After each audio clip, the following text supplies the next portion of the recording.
मुझे उपटन समान किसी लेप की आवश्यकता है, जिससे जघन और मनु जब उसे मेरी देह पर मले तो वो उपटन उनके स्पर्श को मेरी त्वचा तक पहुंचने से रोक दे।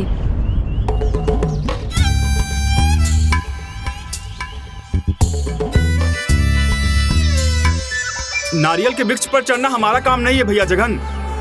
चलिए लौट चलते हैं, कह देंगे कि हमें नारियल नहीं मिला।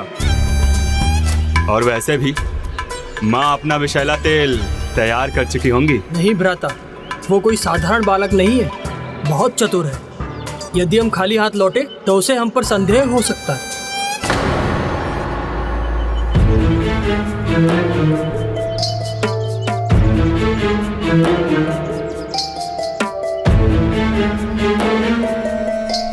कहीं ऐसा ना हो जो प्रभु ढूंढ रहे हैं वो उन्हें ना मिले और वो दोनों दुष्ट लौट आए।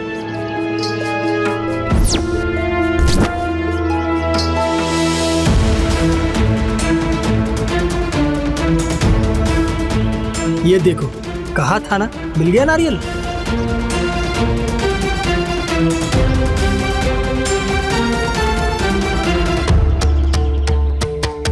यहाँ तो मुझे कहीं उपटन दिखाई नहीं दे रहा, तो फिर उपटन कहाँ से लाऊं? नमस्ते शरण्ये शिवे तानुकंपे। माँ शक्ति। प्रणाम माता।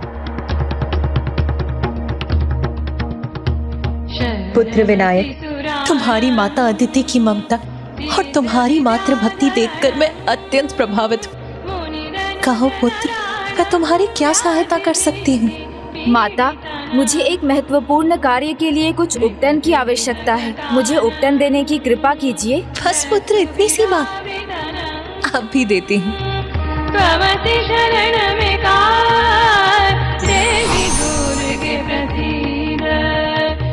ये लो पुत्र। माता, इतनी ममता से आपने मुझे पुत्र बुलाया, इतने स्नेह से मुझे उपटन दिया। मैं वचन देता हूँ माता, मैं भी आपके प्रति पुत्र धर्म निभाऊंगा।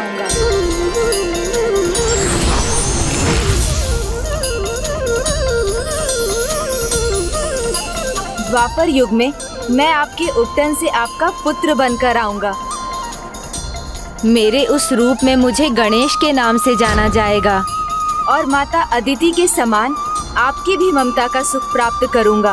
और माता, आपको भी उस अपार ममता के अनुभव का आनंद मिलेगा ना? हाँ पुत्र, वचन दिया है तो अवश्य उसे निभाना। तुम्हारी ये माँ तुम्हारी प्रतीक्षा करेगी। अब जाओ पुत्र, जाकर अपना कर्तव्य निभाओ और अपने कार्य में सफलता प्राप्त कर शीघ्र मेरे पुत्र बनकर मेरे पास लौटो पुत्र।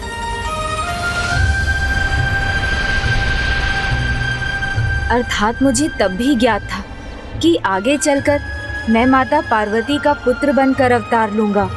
अब दूसरा वचन जो मैंने विनायक के रूप में माता अदिति को दिया था कि मैं एक बार उनसे मिलने अवश्य आऊंगा। परंतु उससे पहले आपको विनायक की कथा संपन्न करनी होगी प्रभु। अवश्य मूषक जी।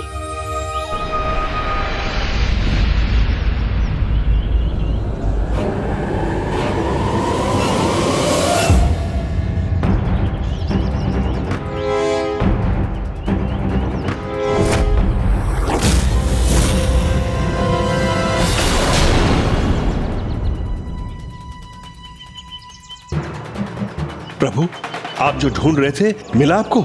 मिल गया नारियल। अतिथि को निराश करना हमारे स्वभाव में नहीं है। हाँ, कठिन अवश्य था, परंतु हम आपके लिए नारियल ले आए।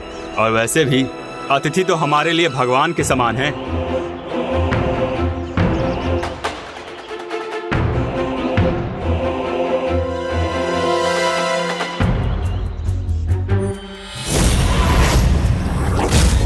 तेल की कटोरी खाली है और माँ भी दिखाई नहीं दे रही हैं।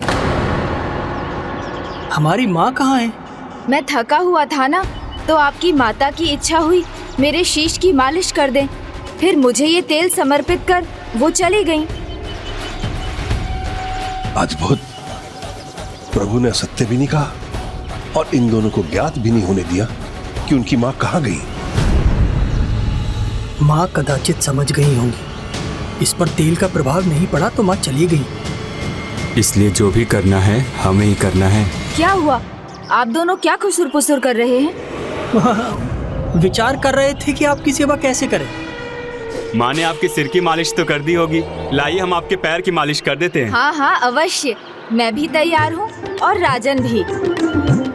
किंतु तेल की कटोरी में तो कुछ भी नहीं है, फिर आप कैसे मालिश करेंगे? वैसे माता ने मुझे ये उपटन दिया है, इससे मालिश कर दीजिए। माँ अपनी तैयारी करने के बाद ही यहाँ से गई हैं। और वैसे भी उपटन हो या तेल, हमें क्या करना है? हमें तो बस इसे स्पर्श करना है और इसकी शक्ति सोखनी है। हाँ हाँ क्यों नहीं। हम आपकी उपटन से ही मालिश कर देंगे। हाँ, और फिर आपको स्नान भी करवा देंगे।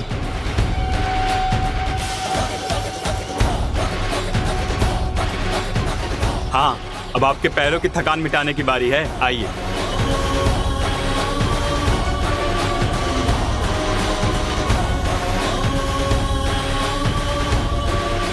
ये क्या कर रहे हैं आप?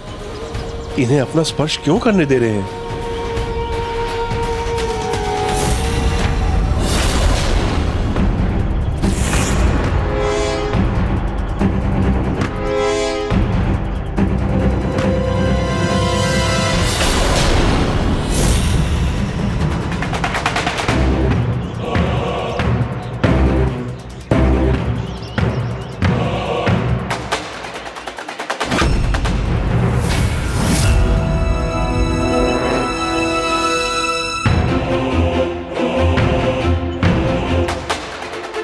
समझ नहीं आ रहा है ये हो क्या रहा है। हमारा स्पर्श होने पर भी इस पर कोई प्रभाव नहीं हो रहा है। ये तो जस का तस ही है। रुक क्यों गए? आपने तो कहा था अतिथि का सत्कार करते हैं, सारी थकान मिटा देंगे। तो कीजिए ना, ऐसी मालिश कीजिए कि आनंद आ जाए। जी अवश्य अवश्य। भ्राता मनु, और उपटन लेके पूरे बल से इनकी मालिश कीजिए।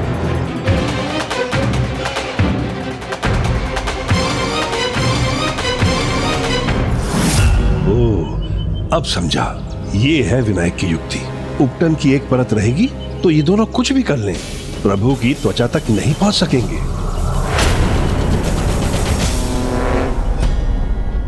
हाँ हाँ, अच्छे से मालिश कीजिए। इसके बाद मेरी भी तो सेवा करनी है आप लोगों को। सेवा तो कर चुके, अब मेवा मिलने का समय है। किंतु कुछ हो क्यों नहीं रहा है? और आप वहाँ थोड़ा बाईं ओर सख्ती से कीजिए मालिश, ढीले हाथ से नहीं। ओहो, अब आपको भी बताना पड़ेगा क्या? सख्ती से कीजिए ना, थकान मिटाने वाली मालिश कीजिए, दिखाने वाली नहीं।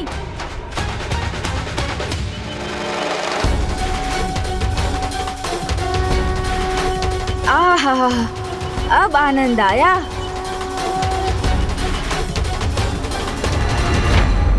क्या हुआ? मेरी शक्ति प्राप्त करने के स्थान पर आप दोनों अपनी ही शक्ति खो रहे हैं।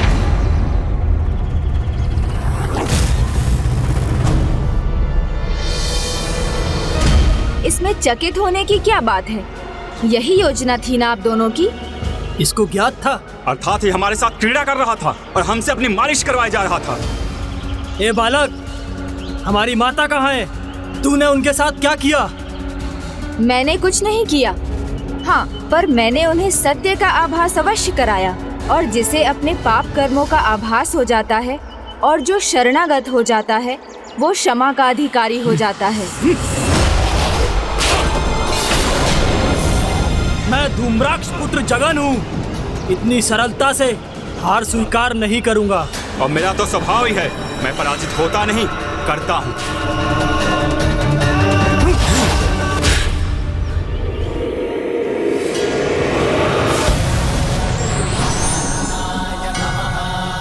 और भूल मत करो, अपनी भूलों को सुधार लो, अपने अहंकार, अपने मैं पर नियंत्रण करो। मैं भूलता नहीं हूँ, भुला देता हूँ। और मैं तो बड़े से बड़े योद्धा को अपने सामने टिकने नहीं देता।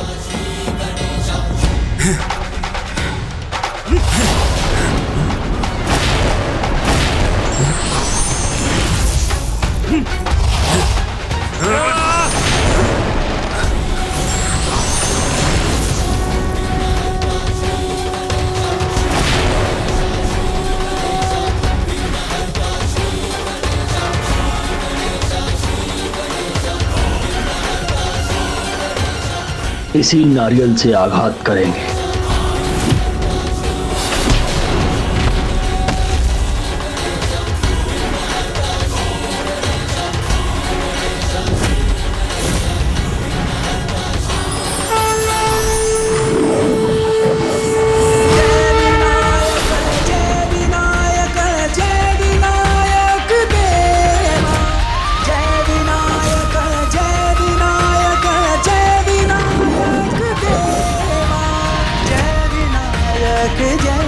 प्रभु हमें क्षमा कीजिए, हमें अपनी शरण में ले लीजिए प्रभु।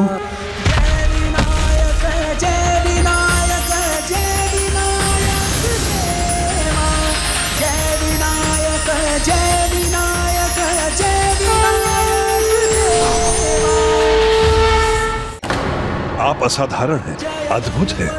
मुझे विश्वास है आप दिव्य शक्ति हैं, इसीलिए महर्षि कश्यप ने आपको मेरे साथ भेजा है। मैंने तो पहले ही कहा था राजन, मुझ पर विश्वास रखिए। अब मैं आप पर कभी विश्वास नहीं खोऊंगा, ये मेरा वचन है आपसे। विश्वास केवल शब्दों से नहीं, अपने प्रभु के प्रति सच्ची निष्ठा और भक्ति से व्यक्त होता है, और जिन्हें अपने भगवान पर अटूट विश्वास होता है उन्हें सदा मुक्ति मिलती है। किंतु प्रभु, ये दोनों तो महादुष्ट और महापापी थे, फिर आपने इन्हें मुक्ति क्यों दी? क्योंकि इन्होंने भी एक बड़ा कार्य किया। बड़ा कार्य? किसी भी कारण से की हो, किंतु इन्होंने मेरी सेवा तो की ना, और फिर मेरे चरणों पर नारियल भी चढ़ाया। कदाचित आपको नारियल चढ़ाने का महत्व नहीं ज्ञात। मैं बताता हूँ। व्यक्ति का मैं यानी उसका अहंकार नारियल का बाहरी कठोर भाग है, और यही उसकी पहचान बन जाती है। नारियल के भीतर का जल उसकी कामनाओं और वासनाओं का प्रतीक है, और जिसका प्रतीक नारियल का कोमल उज्जवल गूदा है, वो मनुष्य का सबसे पवित्र भाग स्वयं परमात्मा द्वारा रचित होता है, एवं उसके अंतर का गूढ़ भाग उसकी आत्मा और परमात्मा का एकाकार स्वरूप है। इसलिए नारियल चढ़ाने का अर्थ है अपने अहम को तोड़कर, अपने भीतर की कामना और वासना को बहाकर अपने सबसे पवित्र भाग अर्थात अपनी आत्मा को प्रभु पर समर्पित करना।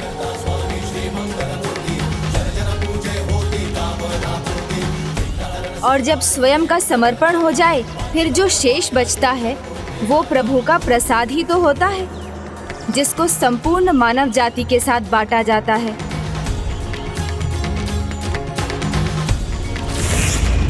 बताइए काशी नरेश, क्या समझे आप? यही कि जो अपने अहंकार को तोड़कर अपनी वासनाओं से मुक्त हो जाता है, वो प्रभु प्रसाद के समान पवित्र हो जाता है। और प्रभु का प्रसाद तो संसार के भलाई के लिए होता है, इसलिए उसको सबके साथ बांटना चाहिए।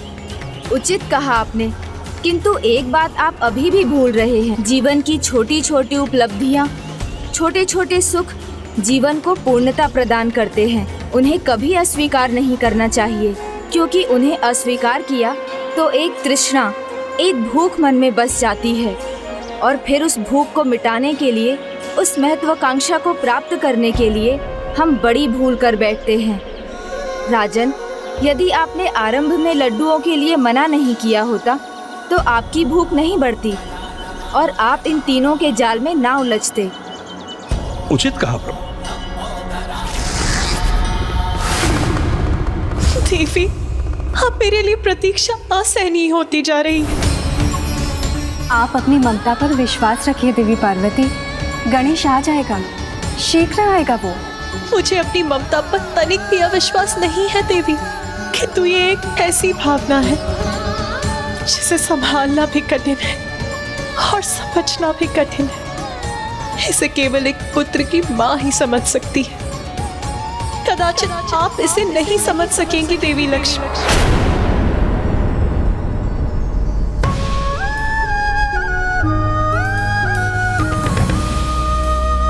कदाचित आप उचित कह रही है देवी, परंतु अभी तो आपको स्वयं को समझाना होगा। थोड़ी सी प्रतीक्षा करनी होगी आपको, क्योंकि अभी तो गणेश अपने पूर्व अवतार को लेकर अपनी सभी जिज्ञासाएं शांत कर रहा होगा।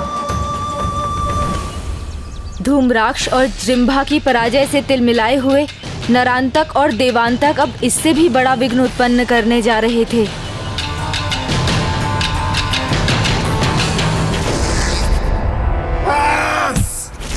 कोई युक्ति नहीं चलेगी, स्वयं जाऊंगा मैं। भ्राताश्री, युक्ति और शक्ति में तो ये पूर्ण पारंगत है, किंतु क्या ये छल का सामना कर सकेगा? इसकी परीक्षा अभी बाकी है, और यदि हम दोनों में से किसी को जाना ही होगा तो पहले मैं जाऊंगा। तो ले लो उसकी परीक्षा, ये भी करके देख लो, किंतु कौन करेगा उसके साथ ये छल? कंदर और खूपक।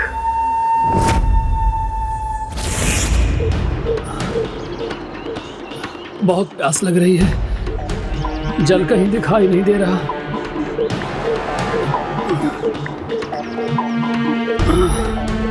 प्यास लगी है तो भटक क्यों रहे हैं? वहां देखिए, कुआं है। किसी भी जलाशय से अधिक स्वच्छ और मीठा है इस कुएं का जल। आओ चलो, जल पी लो और अपनी प्यास बुझा लो। चलो। और स्वाद ही नहीं, उसका दृश्य भी बहुत अद्भुत है। कुएं में झांक कर देखोगे तो दिल आनंदित हो उठेगा। अच्छा, क्या वास्तव में इतना अद्भुत है इसका जल? विश्वास नहीं होता तो स्वयं झांक कर देख लो।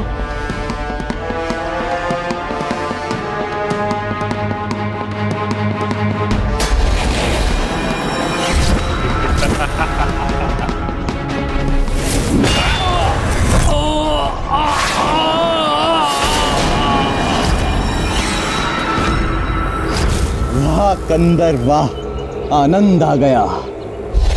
हाँ कंदर, छल करना तो कोई तुमसे और खूपक से सीखे। प्रणाम प्रभु। प्रभु, आप यहाँ क्यों आए? यदि हमारे लिए कोई कार्य था तो हमें बुला लेते। कार्य है कंदर, एक अत्यंत महत्वपूर्ण कार्य है जो तुम दोनों को शीघ्र करना है। बस आप आदेश दीजिए प्रभु। प्रभु, धूप का ताप थकान को बढ़ा रहा है, चलना भी बहुत कठिन हो रहा है प्रभु।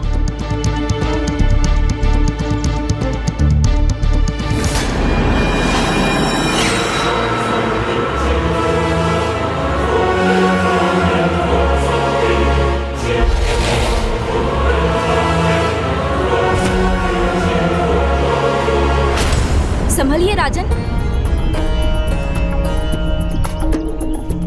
अब तो विश्राम के बाद ही चला जाएगा प्रभु। मुझे प्यास भी लगी है, थोड़ा जल चाहिए विनायक।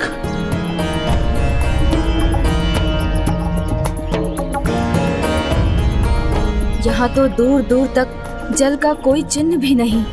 राजन, थोड़ा प्रयास कीजिए, आगे चलिए, कदाचित मार्ग में कहीं जल मिल जाए। अच्छा प्रभु, चलिए।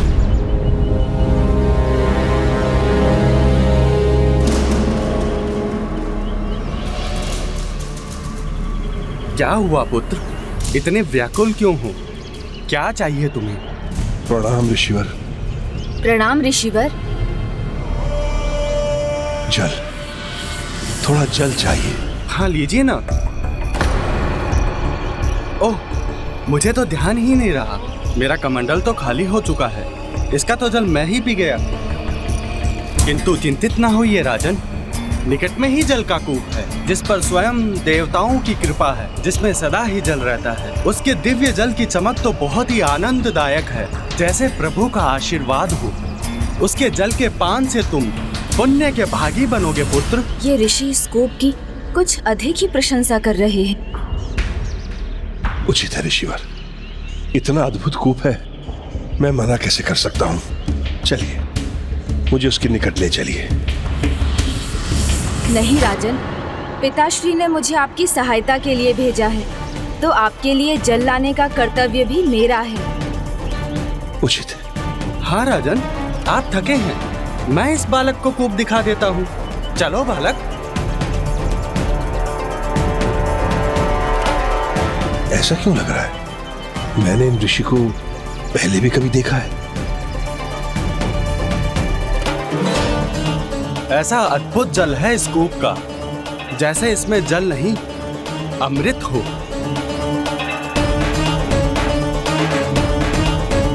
कौन है ये ऋषि?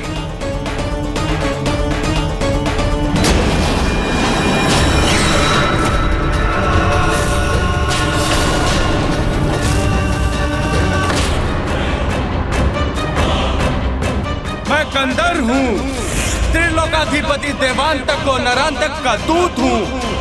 तुम्हें उनकी अधीनता स्वीकार करनी होगी। ये तो वो दुष्ट असुर है।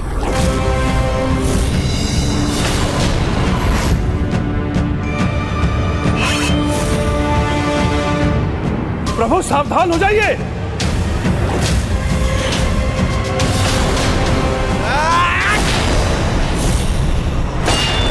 प्रभु!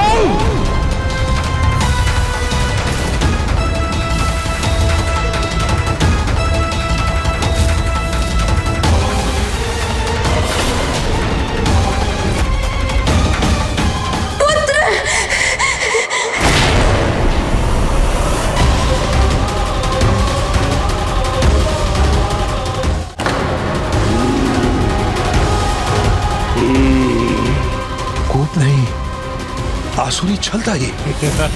किंतु आश्चर्य है प्रभु, आपकी दृष्टि में भी नहीं आया। आप भी इसमें उलझ गए।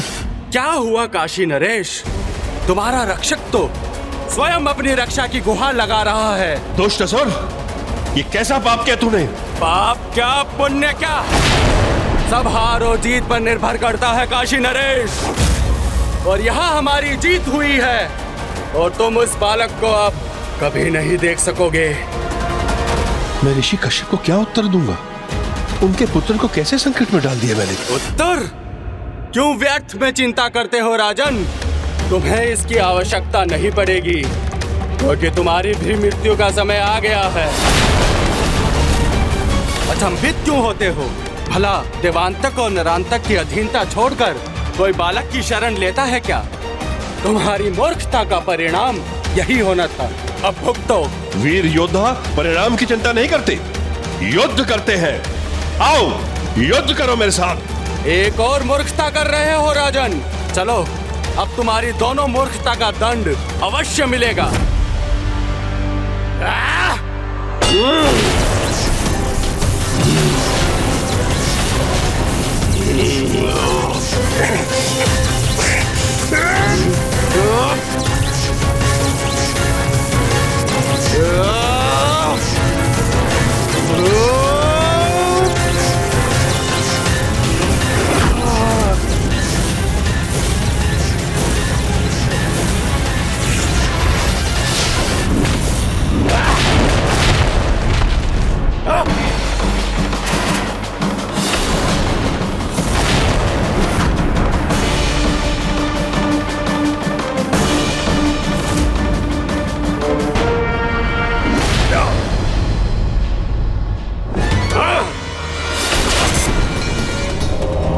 विजयी योद्धा का धर्म है राजन।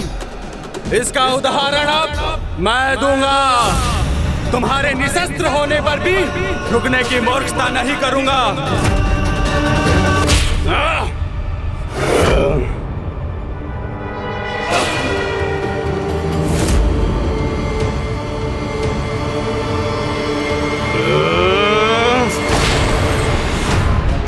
विश्वास है तो आस ही आस है, और मैं कहता हूँ विश्वास है तो संकट में भी समाधान है। मुझ पर विश्वास रखिए।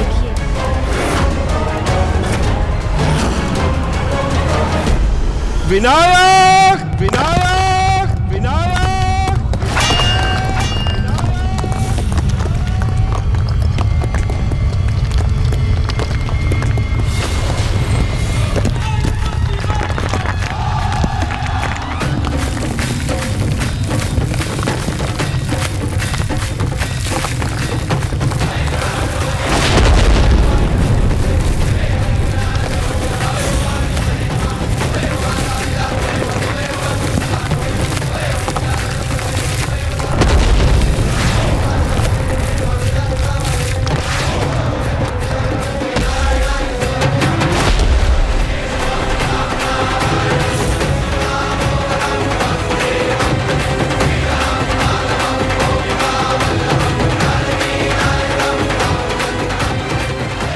असंभव।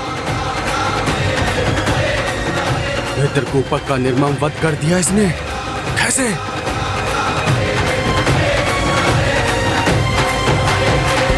सत्य है, विश्वास है तो आस है, और आस है तो श्वास है। विश्वास की पतवार से जीवन की नैया बड़े बड़े भंवर से निकल आती है राजन। बस आपको मुझ पर विश्वास रखना है। विश्वास के श्वास में विष तो मैं घोलूंगा। मेरे परम मित्र का वध करके तुमने बहुत बड़ी भूल कर दी है बालक। इसका भयंकर दंड दूंगा तुम्हें।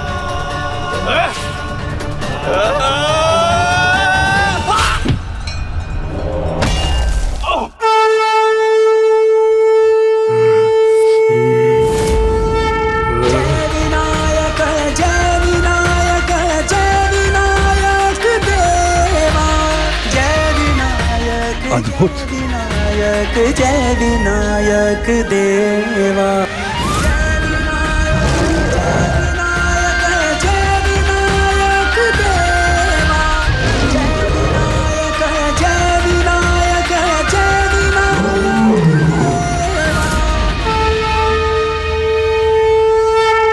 तुम विनायक जी को प्रणाम कर रहे हो कंदर? तो क्या तुमने पराजय स्वीकार कर ली?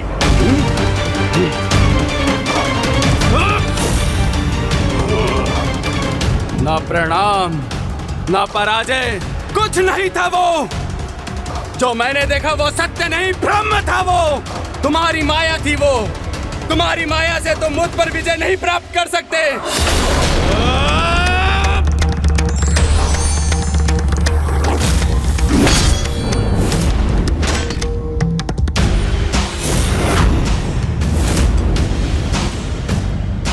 निशस्त्र योद्धा पर वार करने वाले पराक्रमी नहीं, भीरू होते हैं, और ये तो धर्म के विरुद्ध भी है। इसलिए उठो असुर, अपना अस्त्र उठाओ।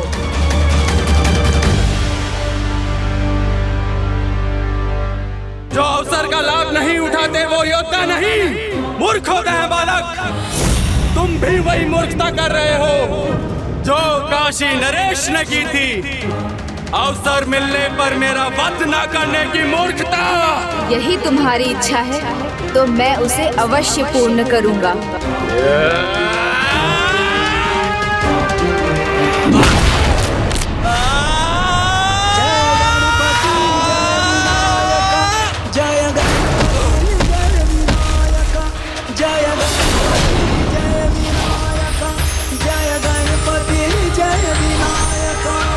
अद्भुत।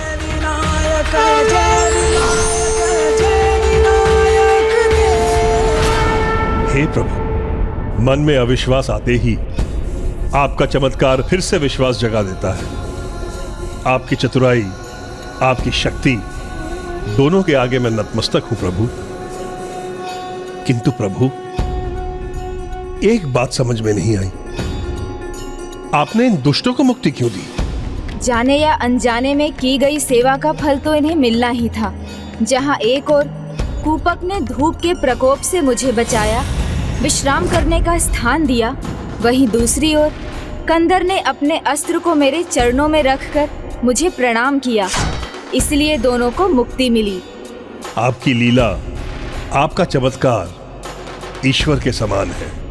हे महर्षि पुत्र विनायक, आपके भीतर ईश्वरीय गुण है। चमत्कार विश्वास का आधार नहीं होता राजन, क्योंकि कोई मायावी भी चमत्कार दिखाकर लुभा सकता है। विश्वास सच्चा तभी हो सकता है जब वो श्रद्धा और भक्ति पर आधारित हो। मैं समझ गया प्रभु। समझना और मानना दो सर्वथा भिन्न बातें होती हैं, किंतु मुझे विश्वास है जो बात आपने अभी समझी है, शीघ्र आप उसे मानने भी लगेंगे।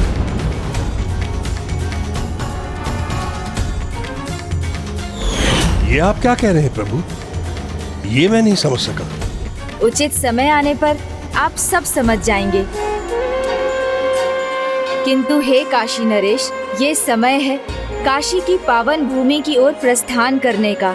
हाँ प्रभु, उचित कह रहे हैं आप। इससे पहले नरांतक और देवांतक हमें रोकने के लिए किसी और को भेजें। हमें काशी की सीमा में प्रवेश कर जाना चाहिए। वैसे भी लंबा रास्ता अभी शेष है।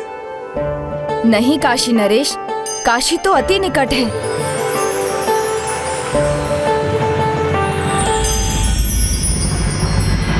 हाँ प्रभु, मुझे तो लगा था कि हम मार्ग भटक गए, लेकिन हम तो काशी पहुंच गए। मैंने कहा था ना राजन, लक्ष्य पर स्थिर रहने वालों को मार्ग स्वयं मिलता जाता है। हाँ प्रभु। किंतु जो लक्ष्य प्राप्ति के लिए अधर्म का मार्ग अपनाते हैं, उनका विनाश ही उनका लक्ष्य बन जाता है, जिसकी ओर वो निरंतर बढ़ते जाते हैं। चलिए राजन।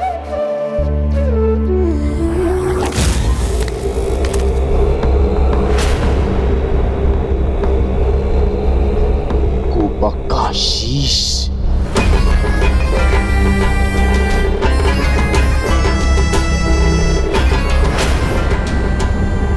अंदर भी नहीं रहा। बस अब बहुत हुआ नारायण तक, अब और नहीं सहेंगे हम। उस उद्दंड बालक को रोकना भी होगा और टोकना भी होगा।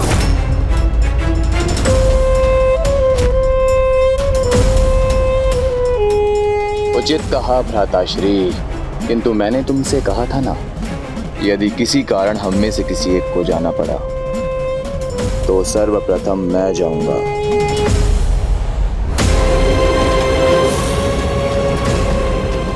दंड के भागी तो वो दोनों हैं, वो बालक भी और काशी नरेश भी। ऐसा भयंकर दंड दूंगा कि सृष्टि के सभी राजाओं की आत्मा कांप उठेगी। के लिए उस बालक का अंत करने से पहले उसे काशी नरेश से विलग करना होगा।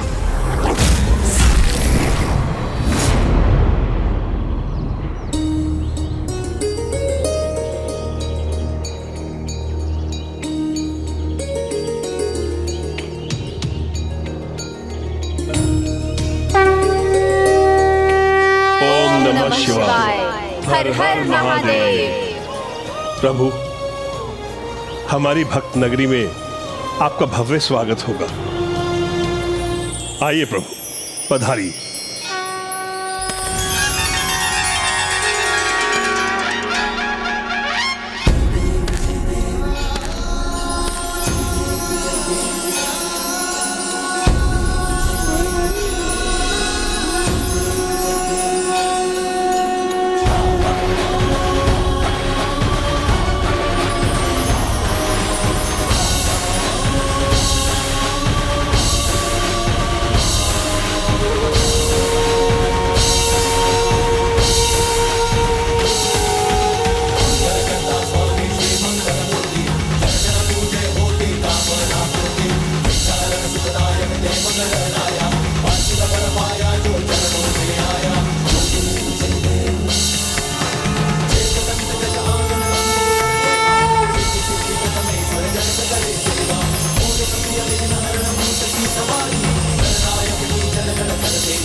प्रभु, एक क्षण के लिए तो ऐसा आभास हुआ जैसे आप साक्षात मेरे सामने हो, मुझे दर्शन देने आए हैं। स्वामी, प्रभु का आभास होना तो किसी भी भक्त के लिए सुखद ही है, किंतु ये आभास भी होना चाहिए आपको कि पूजा के साथ पेट पूजा भी आवश्यक है। इसीलिए अब आप दिन में स्वप्न देखना बंद कीजिए और कुछ धनार्जन के बारे में भी विचार कीजिए। भाग्यवान, भक्त पर अविश्वास उचित नहीं। न भ्रम था न स्वप्न था, सत्य था मेरा आभास। और भगवान तो कहीं भी कभी भी आ जा सकते हैं, तो अपने भक्त को अपने होने का आभास नहीं करवा सकते। मैं कहता हूँ भगवान आ सकते हैं, बस भक्त की भक्ति में सच्चाई और प्रभु के प्रति अटूट विश्वास होना चाहिए। प्रभु का भक्त ये शुक्ल शर्मा एक न एक दिन अवश्य प्रमाणित करेगा। वो दिन जब आएगा तब हम भी कर लेंगे प्रभु के दर्शन, परंतु अभी तो आप तुरंत ही दुकान जाइए, वहाँ आपके ज्येष्ठ आपकी प्रतीक्षा कर रहे होंगे। अन्यथा अपनी भाभी के मुख से खरी खोटी सुनने के लिए तैयार रहिए। वो अभी दुग्ध लेकर आती ही होंगी। खरी हो या खोटी, जो सुनना पड़े सुनूंगा, किंतु अपने प्रभु की पूजा छोड़कर नहीं जाऊंगा। आप समझते क्यों नहीं स्वामी? यदि आपको आज दुकान में जाने के लिए देर हुई तो भैया भाभी आपको भोर में और शीघ्र दुकान जाने के लिए कहेंगे, तो आप सुबह पूजा कैसे कर सकेंगे? ये तो और भी अच्छा होगा। मैं शीघ्र उठूंगा, फिर पूजा भी समय पर होगी। ना धर्म से मुख मोड़ूंगा और ना ही कर्म से। इसलिए मेरी बात मानो, चिंता त्याग कर भक्ति में डूबकर तुम भी मेरे साथ पूजा करो। जब भगवान के निकट होने का आभास होता है तो पूजा का आनंद 2 गुना हो जाता है। प्रभु ऐसी ही कृपा बनाए रखना। काशी नरेश की जय, महर्षि कश्यप पुत्र महोत्कट विनायक की जय, काशी नरेश की जय, महर्षि कश्यप पुत्र महोत्कट विनायक की जय, काशी नरेश की जय, महर्षि कश्यप पुत्र महोत्कट विनायक की जय, काशी नरेश की जय, महर्षि कश्यप पुत्र महोत्कट विनायक की जय, काशी नरेश की जय, महर्षि कश्यप पुत्र महोत्कट विनायक की जय, काशी नरेश की जय, महर्षि कश्यप पुत्र महोत्कट विनायक की जय, महर्षि कश्यप पुत्र महोत्कट विनायक की जय। ये तो वही गजमुख प्रभु जैसे लग रहे हैं। काका जिन प्रतिमा की पूजा करता है वैसे ही तो है ये। पुत्र महोत्कट विनायक की।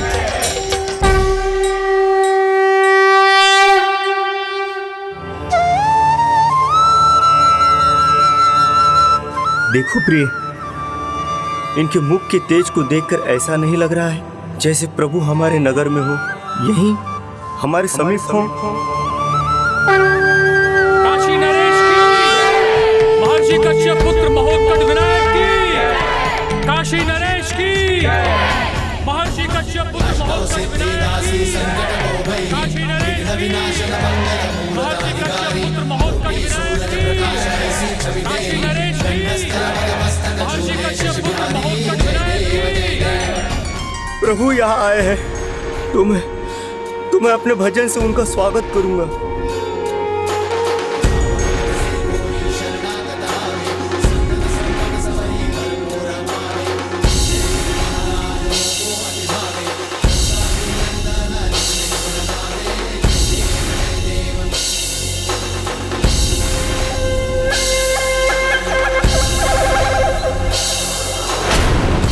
काशी नरेश की, महर्षि कश्यप पुत्र महोत्कट विनायक की, काशी नरेश की।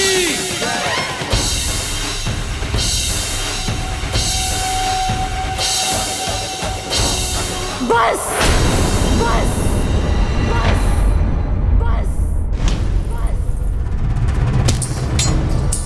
बहुत हुआ ये भजन पूजन। काशी नरेश की, महर्षि कश्यप पुत्र महोत्कट विनायक। मुझे काका को बताना चाहिए, वो बहुत प्रसन्न होंगे। यही करते रहोगे तो दुकान कब जाओगे? दीदी वो प्रश्न इनसे किया है तो उत्तर भी यही देंगे। भाभी, आज शुक्ल शर्मा का मन भगवान की भक्ति में डूब जाने के लिए विवश हो रहा है। और आज का वातावरण भी देखिए, क्या आपका मन नहीं कर रहा है भक्ति में डूब जाने का? मेरा मन क्या कर रहा है ये मैं अभी बताती हूँ। मैं समझ गया। बस अपनी पूजा संपन्न करके दुकान पर चला जाऊंगा। नहीं नहीं, आपको कष्ट करने की क्या आवश्यकता है देवर जी? आपके ज्येष्ठ भ्राता है ना, वो दुकान व्यापार सब संभाल लेंगे। अजगर करे न चाकरी, पंछी करे न काम, गाते रहिए सबके दाता भगवान। आप तो भजन कीर्तन कीजिए और हम पर बोझ है तो बोझ ही बने रहिए। हमें क्षमा कर दीजिए दीदी, अब से इन्हें दुकान में जाने के लिए कभी देर नहीं होगी। मैं इन्हें अभी भेज देती हूँ। स्वामी ये लीजिए, आप अभी चले जाइए। हाँ हाँ चले जाएंगे, बहुत देखे मैंने ऐसे दिखावे। आज तक तो तुम सदा से इनका ही साथ देती रही, किंतु अब मैं ही सख्ती करूंगी। अब देखो, अब भोर से तुम्हारे भैया नहीं, तुम दुकान पर जाओ, फिर मैं देखूंगी कैसे नहीं छूटा तुम्हारा ये पूजा पाठ और ये निठल्लापन। उचित है दीदी, हमें क्षमा कर दीजिए।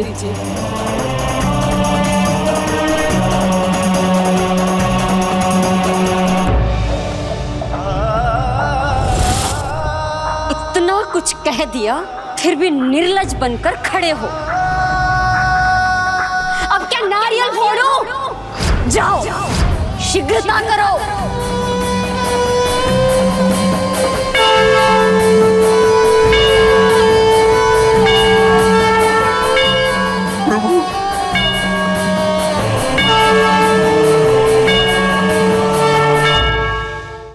काका काका काका, एक अद्भुत सूचना है आपके लिए। आप सुनेंगे तो चकित हो जाएंगे। आज नगर में उत्सव और आनंद है, क्योंकि काशी नरेश एक अद्भुत गजमुख बालक के साथ लौटे हैं।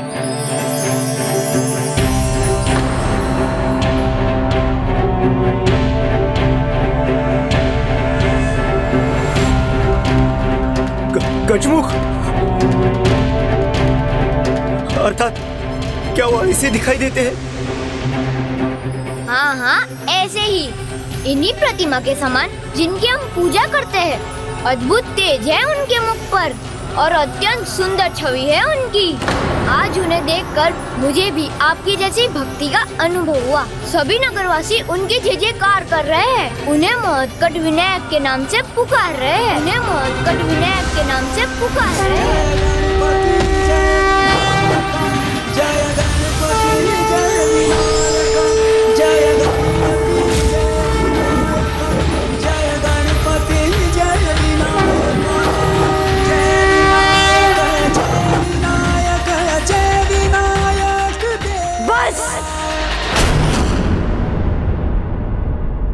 शांत हो जाओ तुम।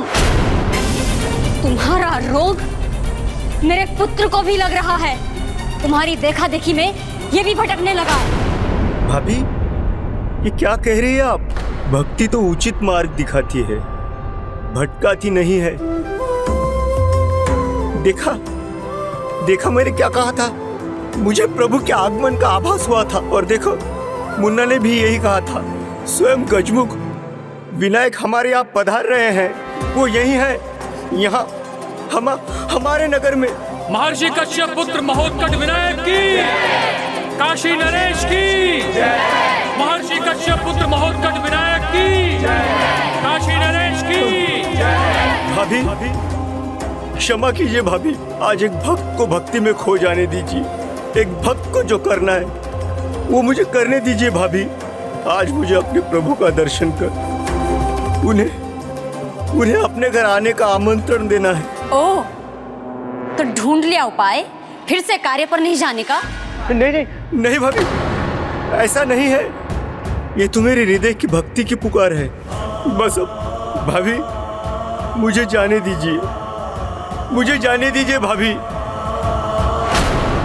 भैया, प्रभु ने मेरी सुन ली, वो आ रहे हैं, अपने भक्त को दर्शन देने आ रहे हैं। अब मैं उन्हें आमंत्रित करने जा रहा हूँ। नहीं जाओगे तुम मेरे साथ दुकान चलोगे। भैया, मुझे जाने दीजिए। मेरे प्रभु आए हैं, वो महाराज के साथ आए हैं। राजा है वो, उनके अनेक अतिथि होते हैं। तो क्या प्रत्येक अतिथि को तुम्हारा भगवान मान लूं क्या मैं? नहीं, वो गजमुख कोई और नहीं, मेरे प्रभु ही है। एक भक्त का हृदय कभी झूठ नहीं कहता। भैया, मुझे जाकर उन्हें भोजन का आमंत्रण देने दीजिए। जब वो आएंगे तो आपको भी विश्वास हो जाएगा। मुझे विश्वास हो गया है, तुम भक्ति की आड़ में अपना हालत छुपा रहे हो। क्या ये सब भगवान निमंत्रण, वो यहाँ पे आएंगे? मैं मूर्ख नहीं हूँ। आएंगे ना भैया। जब वो एक भक्त की गुहार सुनकर काशी तक आ गए तो अपने घर भी आएंगे। कश्यप पुत्र महोत्कट विनायक की, भैया काशी नरेश भैया मुझे जाने दीजिए भैया। मेरा विश्वास कीजिए, मैं बुलाऊंगा, तो वो अवश्य आएंगे। मुझे जाने दीजिए।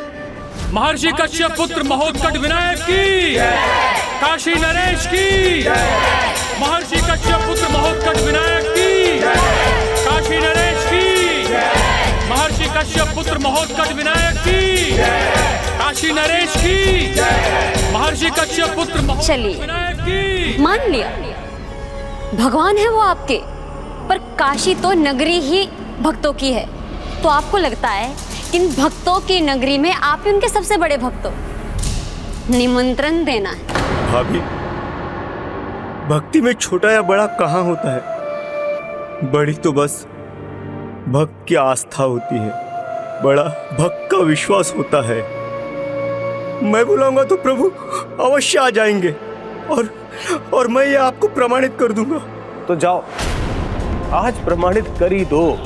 हम भी तो देखें तुम जैसे निठल्ले से कौन भेंट करने आता है, वो भी साधारण व्यक्ति नहीं, स्वयं महाराज की अतिथि, वो भी काशी नरेश का राजभवन छोड़ के तुम जैसे साधारण व्यक्ति के यहाँ पे। तो जाओ।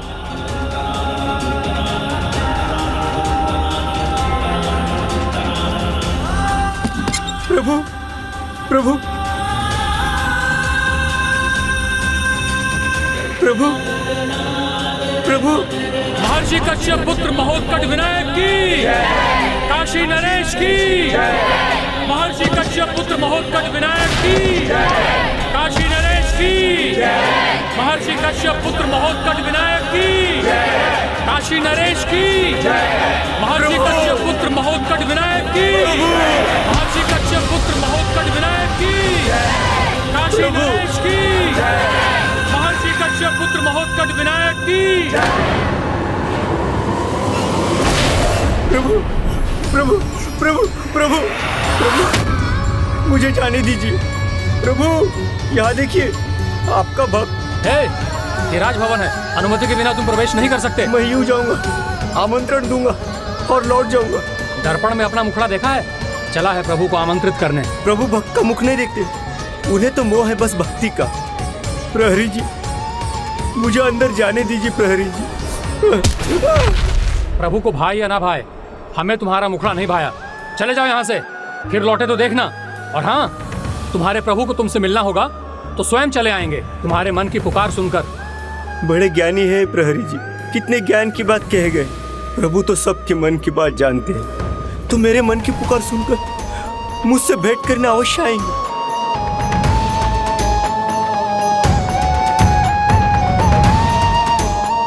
प्रभु, आपका भक्त आपको भोजन के लिए आमंत्रित करता है, निराश मत कीजिएगा। आप मेरे घर में अवश्य पधारिएगा। प्रभु, अवश्य पधारिएगा।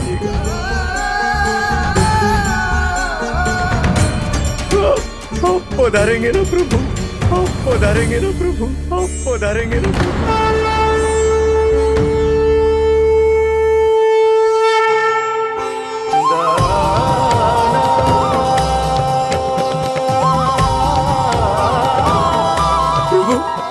प्रभु? उनके दृष्टि में उनकी स्वीकृति थी। प्रभु ने मेरी ओर देखा, अर्थात वो मेरे घर आएंगे। प्रभु आ रहे हैं मेरे घर। प्रभु मेरे घर आ रहे हैं। प्रभु मेरे घर आ रहे हैं।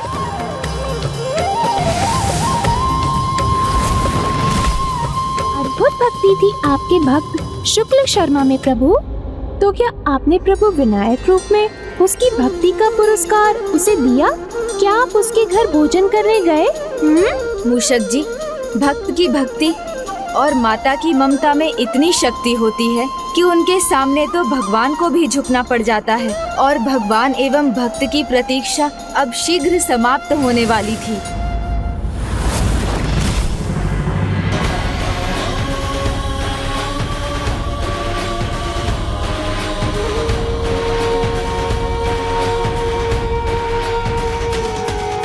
आइए प्रभु, आइए प्रभु। आप थक गए होंगे, यहां विश्राम कीजिए। मैं आपके लिए 56 भोग भोज की व्यवस्था कराता हूं।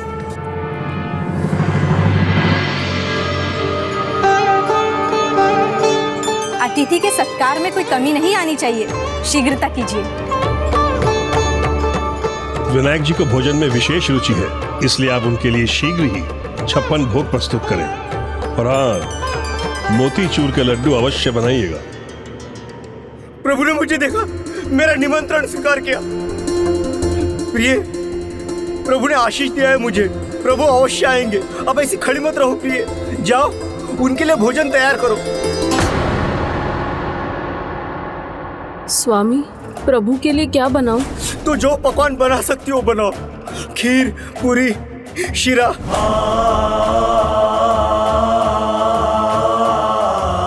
मैं अभी देखती हूँ स्वामी, रसोई घर में क्या है और मैं क्या बना सकती हूँ। हाँ, जाओ जाओ। वाह वाह वाह, अति उत्तम। अब प्रभु के लिए पकवान भी बनेंगे, मीठे मीठे। कदापि नहीं, जब तक मैं जीवित हूँ इस घर के अनाज का एक भी दाना व्यर्थ नहीं होने दूंगी।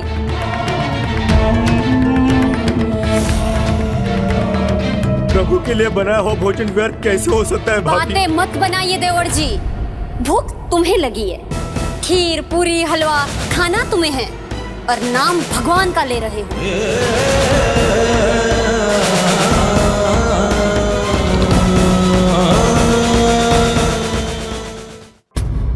भैया, भाभी को आप ही समझाइए ना।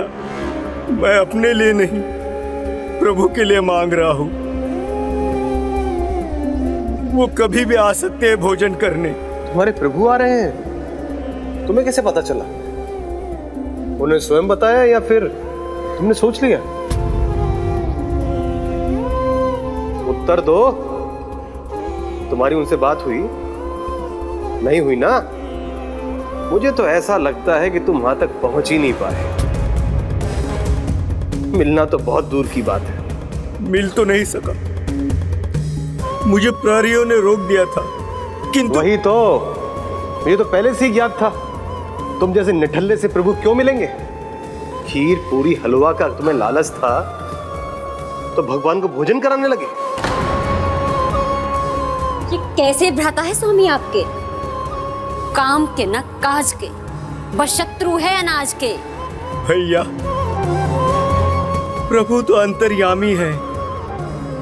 वो मेरे मन का भाव समझ गए, मेरी ओर देखा, अर्थात मेरा निमंत्रण स्वीकार किया। तो उन्होंने मेरे मन की सुन ली होगी, है ना? मुझे अनाज का भंडार चाहिए, मुझे बहुत सारा धन चाहिए, मुझे बहुत सारा धन चाहिए जिसमें तुम जैसे निठल्ले भाई का मैं बोल उठा सकूं। बहुत बड़ा घर चाहिए, राजभवन जैसा, जिसमें मैं तुम्हें रख सकूं। नहीं, ये तुम्हारे भगवान करेंगे, ये तुम्हारे भगवान करेंगे।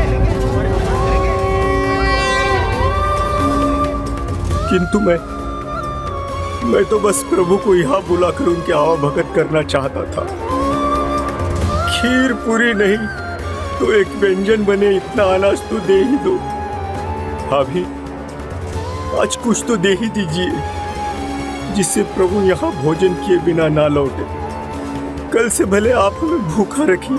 भूखा तो तुम्हें रखना ही चाहिए, वो तो हम तुम पे दया करते हैं। प्रभु आएंगे इनके घर आएंगे, वो भी भोजन करने, जिसके लिए इनको अनाज चाहिए। आपके विश्वास को प्रभु कभी ठेस नहीं लगने देंगे। वो अवश्य आएंगे। मुझे तो प्रभु का स्वागत करना है। अतिथि का स्वागत करना ये तो सौभाग्य की बात है, किंतु जो अतिथि हमारे यहाँ आ रहा है वो योग्य है भी या नहीं, ये जानना तो अनिवार्य है ना? क्यों महाराज? किसने मेरे विश्वास और मेरे अतिथि की योग्यता पर प्रश्न करने का दुस्साहस किया है?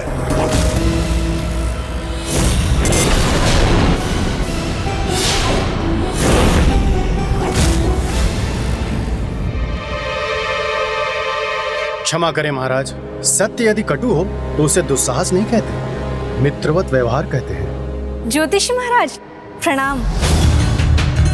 आइए, पधारिए। महारानी, ये कौन है और यहाँ क्यों? ज्योतिष शास्त्र के प्रकांड पंडित हैं, हमारे नगर में नए हैं। पूरे नगर में इनकी प्रशंसा हो रही है, इसीलिए मैंने इन्हें यहाँ बुलाया है। प्रणाम महाराज।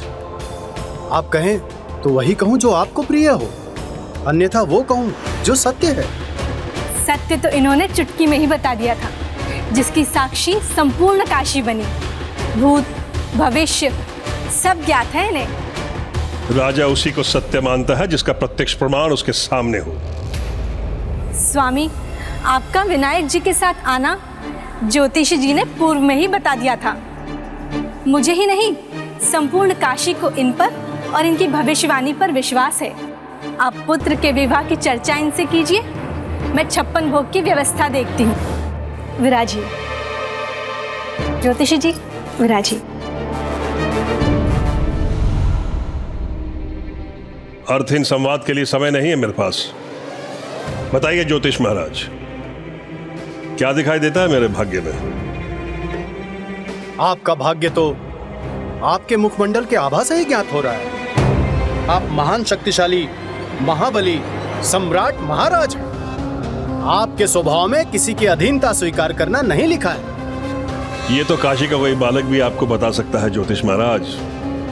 अब उन दुष्टों के विरोध में अन्य अनेक राजा मेरे साथ होंगे। तो ठीक है महाराज, मैं आपको वो बताता हूँ जो आपके सिवा किसी को भी ज्ञात नहीं है।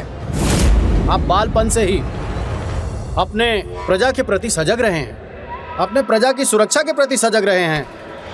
आपने अपने प्रताप से अपनी प्रजा को और अपने राज्य को सुरक्षा प्रदान की है, जैसे कि वो बालक जिसे आपने मगर का आहार होने से बचाया महाराज। वो तो बड़ी विशेष घटना थी जिसका ज्ञान कदाचित किसी को ही हो।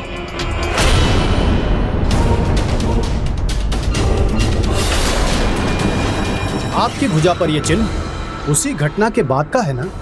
और जब आप युवराज बने तो आपने अपनी राज्य की सुरक्षा के लिए 2 भयंकर असुरों का वध किया। ज्योतिष जी, अपने वचनों से आपने स्वयं को प्रमाणित कर दिया है। अब आप वो कहिए जो आप कहने के लिए आए हैं। बताइए, हमारे भविष्य के गर्भ में क्या छिपा है? मुझे वो दिखाई दे रहा है महाराज जो सबको दिखाई दे रहा है। मेरे मन में भी वही प्रश्न कौंध रहा है जो सबके मन में है।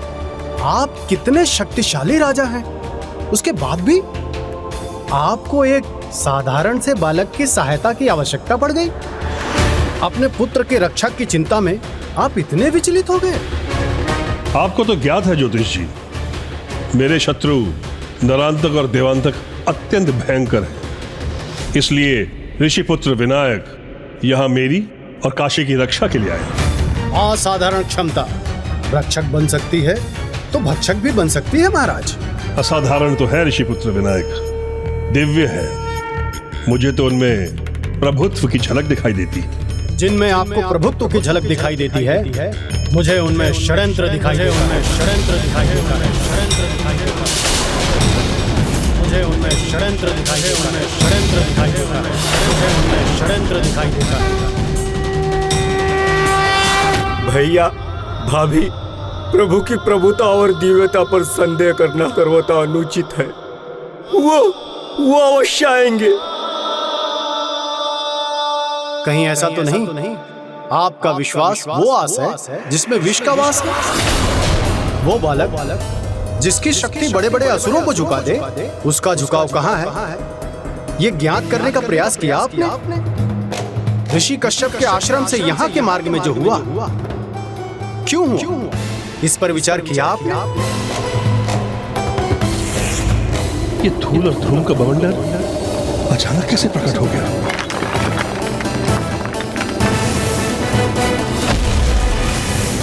हाँ ज्योतिष महाराज, विनायक जी ने अपने दिव्य शक्तियों का परिचय दिया, मेरी रक्षा की, असुरों की एक नहीं सुनी। आपकी भी तो नहीं सुनी। आपने जितने भी उपाय बताए उन्होंने नकार दिया। पहले आपको संकट में प्रवेश कराया, उसके बाद स्वयं उबार भी दिया। अब आप ही बताइए महाराज, क्यों? क्या होने वाला है उन्हें पहले से ही ज्ञात कैसे था? अंतर्यामी है वो, सर्वव्यापी है वो। भक्त कुछ कहे ना कहे, परंतु उसकी हृदय की पुकार प्रभु स्वतः ज्ञात कर ही लेते हैं। सोचिए महाराज, आरंभ में ही आसुरी बवंडर आया, उस बवंडर को अपना मार्ग बदलने दिया। क्यों महाराज? क्योंकि वो जानते थे कि वो दुष्ट वहां मिलेगा और वो उनका सामना वहां कर सकते हैं। धूम्राक्ष का वध यही ना? वहीं से आपको उन पर विश्वास हुआ ध्रुमाक्ष जैसे असुर के पास दिव्य अस्त्र प्राप्त था। उसके हाथ में आने से पहले जिस बालक ने उसका वध किया, उसकी दिव्यता पर संदेह करने की मूर्खता भला मैं कैसे कर सकता हूं? तो क्या लड्डू खाना, आपको चिंता में डालना, आपकी भूख बढ़ाना, ये क्या था महाराज?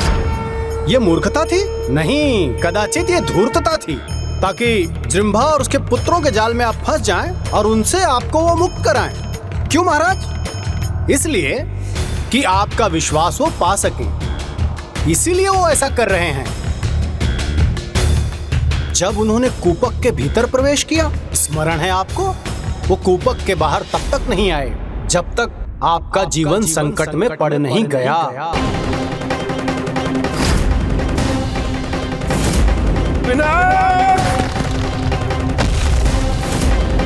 उन्होंने ऐसा किया आपका विश्वास पाने के लिए। तो क्या ये सब विनायक का षड्यंत्र था?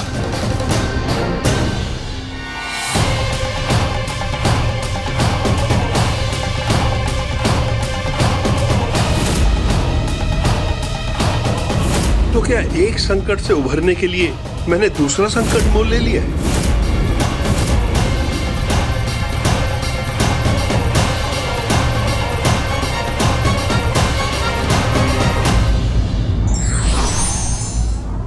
सच्चे भक्त की अगाध भक्ति में वह शक्ति है जो भगवान तक अपनी बात सहजता से पहुंचाने का सामर्थ्य रखती है। विघ्नहर्ता श्री गणेश के अद्भुत शक्तियों से भरे वीडियोस देखने के लिए चैनल को सब्सक्राइब करना न भूलें और साथ ही बेल आइकॉन भी दबाएं।